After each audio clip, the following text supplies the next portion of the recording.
Menurut pengalaman saya beberapa tahun di sini itu ya, di wilayah Ijo Balit, kalau dulu ya banyak sih sering terjadi di siswa kita ya, murid-murid kita dari MTS dan MA-nya, pernikahan dini itu terjadi.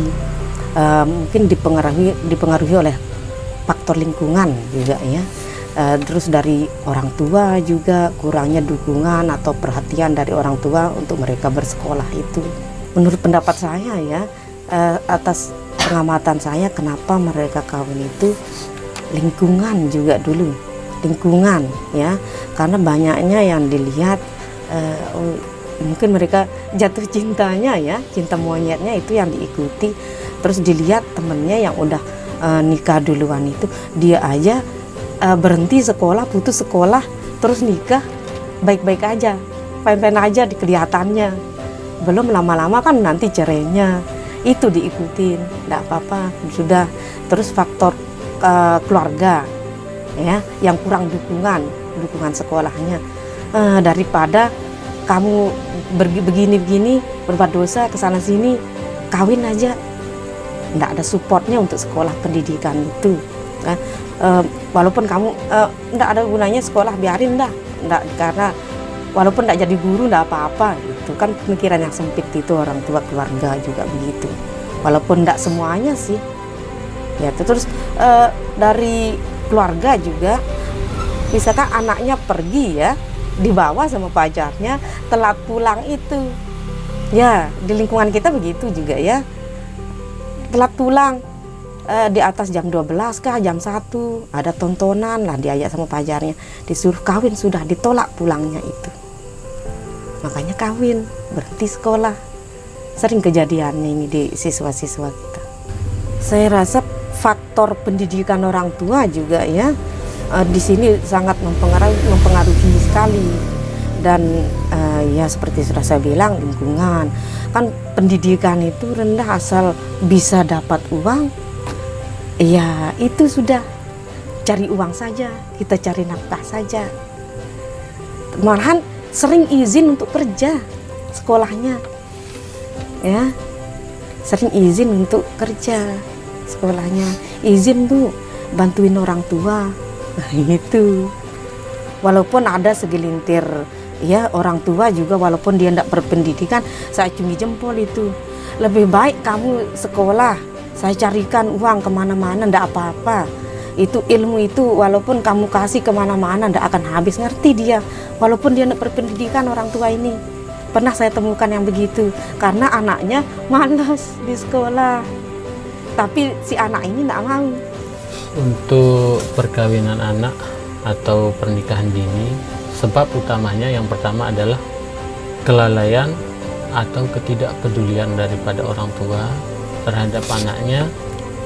Ketika mereka bergaul dengan siapa tidak ditanyakan, mereka kemana tidak ditanyakan, dan juga di sini jadi ketika orang tua memiliki suatu permasalahan yang berakhir dengan broken home, di sana anak menjadi korban. Akhirnya di sini anak tinggal sama neneknya.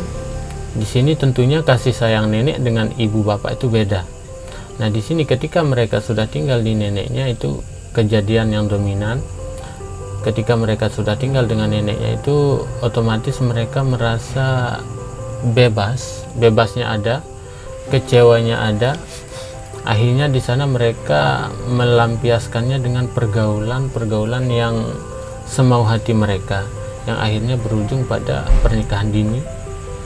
Dan kemudian nanti secara garis besar yang terlihat bahwa anak-anak di sini itu yang menjadi pelaku daripada pernikahan dini, faktor penyebab utamanya itu sarana. Meskipun dari bawah tahun 2016 HP bisa kita katakan sangat kurang, tapi di sana mereka memiliki sarana. Salah satunya HP yang dulu hanya bermodal SMS. Nah, di sana mereka tidak ditanya, kembali ke topik awal tadi pembicaraan yang itu, mereka tidak tanya kemana. Akhirnya ketika anaknya sudah hilang, baru mereka ribut. Akhirnya ketika ribut, anaknya udah nikah, di sana mereka berkata, oh, daripada mereka berbuat dosa, berbuat ini, ya udah mungkin ini jalan terbaik. Akhirnya ini kan doktrin yang salah. Itu sih awal untuk pandangan tiang ini. Sudah kita tekankan jangan sampai kawin kode nikah ya, dari kode nikah. Sudah kita antisipasi secara maksimal melalui Pak Kadus, Pak RT, kadang-kadang di posyandu juga kita lakukan hal-hal yang seperti itu untuk menekan angka pernikahan dini. Dan kami di sini Pak Kadus juga, kalau ada yang hal-hal yang seperti itu, misalnya ada yang malamnya itu mereka kawin, kita harus pertemukan dulu antar kadusnya. Nah, setelah antar kadus dan keluarganya rembuk, setelah itu tidak bisa, baru kita panggilkan KPAI. Kalau sudah datang KPAI, nanti kita juga supaya dipisah dulu. Kalau dipisah tidak bisa juga, baru dia lanjut secara ilegal gitu. Karena kita tidak bisa juga stop kalau sudah anak sudah seperti itu. Jadi terpaksa dengan resiko yang sangat banyak. Yang untuk sementara ini yang kita lihat yang putus sekolah, sebagian besar yang putus sekolah. Kalau yang masih sekolah paling 1-2 per tahun itu kadang. Kalau yang lanjut ke SMA loh. Kalau yang tidak lanjut ke SMA ini yang sering kadang-kadang umur 17, 18 kawin. Kan masih di bawah umur itu kalau 17 umur. Dari awal terbentuknya tahun 2020 itu sudah terbentuk Perdes Penundaan Usia Perkawinan ini memang tantangannya sangat luar biasa. Di mana ada aja tantangannya. Tantangannya terutama masalah awik-awik desa itu. Dengan adanya perdes ini tentunya kita juga tidak tinggal diam.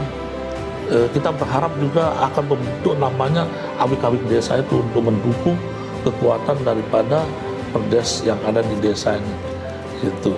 Dengan adanya awik-awik intern di desa tersebut, paling tidak bisa membantu memperkuat perdes penundaan usia perkawinan ini. Dengan membuat awik-awik desa itu misalnya aturan pernikahan, seorang laki-laki harus ada aturan kalau boleh menikah, ada sebuah perjanjian lah itu yang bisa paling tidak merasa bertanggung jawab kepada calon perempuan itu dengan memberikan ada seperti yang di sakre sini sakre induk, kemarin kita ada dituliskan ada tanah 2 are dikasih untuk ada apa istilahnya supaya betul-betul menikah itu tidak main-main gitu. Makanya kita fokus mengadakan sosialisasi, udah itu memperkuat kelembagaan dengan membentuk forum anak tingkat desa, terus PATBN, pelindungan anak terpadu berbasis masyarakat, udah itu pusat pembelajaran keluarga yang disebut dengan Puspaga, dan yang terakhir itu namanya SRA, Sekolah Ramah Anak. Nah, kegiatan ini kita perkuat di kelembagaan di tingkat bawah ini supaya sosialisasi itu dan anak-anak di sekolah itu tahu bahwa pernikahan di bawah umur akan berdampak berisiko yang disebut yang pada saat ini untuk mencegah terjadinya stunting juga sangat berpengaruh. Nah, dengan harapan ini dengan ada terbentuk 4 item ini minimal masyarakat itu paham mengerti dampak dari pernikahan di bawah umur. Anak itu forum anak tingkat desa itu kita bentuk anak-anak yang ada di desa tersebut dengan tentunya dalam hal ini anak di bawah 19 tahun itu ikut gitu berpartisipasi dalam usulan penganggaran yang ada suara anaknya itulah yang kita harapkan gitu. Bagaimana menekan tingginya permasalahan tempat bermain anak termasuk itu untuk mencegah pernikahan anak. Soalnya kan maksud kita membentuk dengan adanya tempat bermain anak, kepedulian terhadap masyarakat terhadap anak, ya tentunya kita paling tidak mengurangi kegiatan-kegiatan yang tidak baik terhadap anak itu lewat forum anak ini.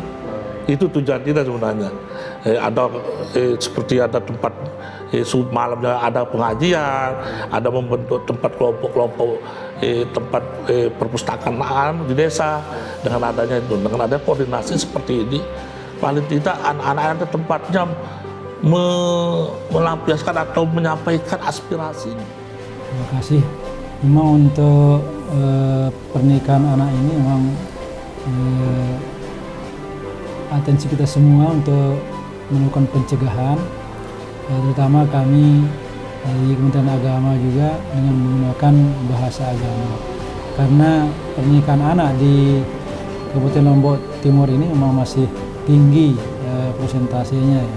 Masih sekitar 30% dari jumlah angka pernikahan kita yang ada di Kabupaten Lombok Timur. Ini perlu penanganan kita bersama, makanya kami bekerja sama dengan Dinas Kesehatan, DPKB, dan juga Pengadilan Agama untuk melakukan pencegahan terhadap kawin anak ini. Ini kalau dari sisi penyebab tingginya angka pernikahan anak ini yang pertama adalah faktor pendidikan orang tua dari calon pengantin itu. Jadi, karena kebanyakan masih tingkat pendidikannya masih SD atau SMP gitu orang tuanya, sehingga ini akan berimbas kepada pola pikir, mindset pola pikir orang tua itu seakan-akan tidak ada pemikiran ke depan gitu terhadap anak-anak mereka gitu, sehingga dengan rendahnya tingkat pendidikan ini akan berimbas kepada anak mereka. Yang kedua, faktor ekonomi ini sangat menentukan sekali. Jadi orang tua terkadang mau menerima pinangan pengantin laki yang mungkin sedikit ketermapan, tapi anaknya belum siap dari sisi umur dan dari sisi psikologi, itu terkadang dia terima karena dia kebutuhannya dari sisi ekonomi itu. Nah, ini untuk melakukan pencegahan ini kami dari Kementerian Agama sudah melakukan beberapa hal. Pertama tentu sosialisasi, ya, artinya memberikan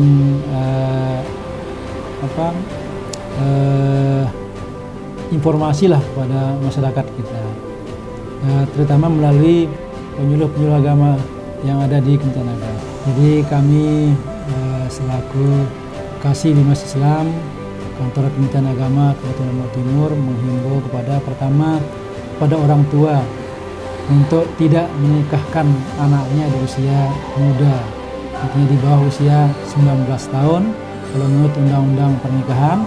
Tapi kalau menurut BKKBN atau DP3KB itu untuk perempuan usia 21, kemudian untuk laki-laki usia 25. Karena apa? Karena secara fisik maupun psikologis dan juga dari sisi ekonomi ini masih anak-anak kita yang di bawah umur 19 tahun itu masih rentan gitu, ya. Ini kita berharap pada seluruh orang tua untuk tidak menikahkan anaknya di bawah umur lah gitu. Nah, kemudian anak-anakku, ya, para remaja yang masih duduk di bangku sekolah, ya, kami berharap supaya tidak melakukan pernikahan di usia sekolah, sampai selesai aliyah. Kita berharap mudah-mudahan bisa kuliah, ya. Ini karena apa? Karena masa depan itu lebih penting, katanya. Lebih penting, lebih baik selesai minimal lah SMA atau aliyah dulu, atau bila perlu selesai kuliah lah. Berprinsiplah bahwa pakailah baju wisuda dulu, baru baju pengantin. Itu harapan kami kepada anak-anak remaja kita. Terima kasih.